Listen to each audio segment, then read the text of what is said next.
Welcome back. The COVID-19 pandemic has dramatically impacted aspects of all of our lives, from the way we work to how our children learn to when and where we shop for things. And technology is coming to change as we undergo some of these really tectonic changes that have been brought on by the pandemic. So with me is Sharon Hong, the Vice President of Enterprise Technology at Motorola Solutions, to explain some of the things tech is doing as we adapt to this new world. So Sharon, welcome. It's great to have you here. Thanks for having me today. So let's start with, why are businesses and schools turning to technology to improve safety during the pandemic? Yeah, with COVID-19 cases only on the rise, businesses and schools continue to face the challenges of how to protect not only our health, but that of our children. And, that's where technology comes into play, is that it can serve as a proactive tool to basically take the guesswork out of some of the challenges that we face in the pandemic, such as minimizing the number of people who are in a given space, making sure that people are wearing face masks and social distancing, and that those that are sick are staying at home. And at the end of the day, this technology can help just provide some peace of mind to people as they're returning to elements of life during a pandemic. Well, and I can see already how technology has changed so many things, and there's a lot of applications for technology during this. So explain some of those. Sure. At Motorola Solutions, we're focused on providing technologies that help keep people safe.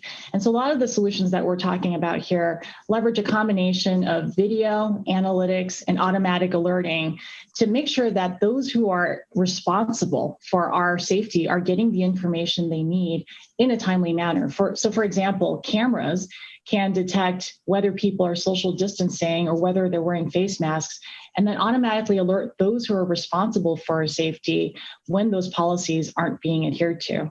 Okay, I guess, and I've certainly seen apps, and of course we're on Zoom, and there's been all kinds of things that we have been become accustomed to. What are some other use cases that we see now and maybe can expect to see in the future? It's interesting. One of the use cases I think about is, just even the other day, I was at a botanical garden with my family. And as we were walking by the gift shop, I saw a lady standing outside of the door with a clicker, and she was counting the number of people going in and out of the gift shop. And while that clicker is useful for counting the number of people in a space like a gift shop, imagine if she was responsible for counting the number of people in a large building or across several buildings on a campus.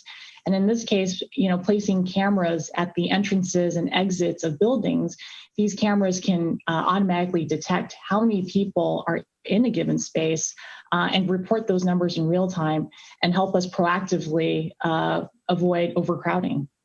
Now, and I know with all these kind of apps and monitoring our behavior, some people are a little nervous about the data, the privacy issues. How is that being collected? How is our data being used? This data is primarily being used by schools and businesses to really just evaluate the effectiveness of their safety measures and safety policies. Another example I think about is, when you think about a hospital or a school and how people move throughout the facility, sometimes people can bunch up naturally and congregate naturally in certain areas. And this data allows businesses and schools to find out where that's happening and take strategic and proactive measures to change the traffic flow within the facility to make sure that this grouping of people doesn't occur and thereby prevent the spread of the virus. Mm-hmm. And do you think these technologies will stay with us even post-pandemic? I think so. At the end of the day, this technology is really focused on promoting safety, whether you're in a pandemic or not. But certainly, one of the other things that we've talked about here that maybe something that we need for a longer period of time is contact tracing. Contact tracing solutions help us identify within minutes, the surfaces and the people that an infected individual has come into contact with, and allows us to contain the spread of the virus very quickly and ideally, hopefully, keep schools and businesses open. And then where can somebody go to find out more about all the technologies being used, or if they have any questions whatsoever about this? For more information, you can go to motorolasolutions.com/COVID tech to find out more. Okay, thank you so much, Sharon. Very interesting how this has changed billions of lives. So thank you so much for joining us.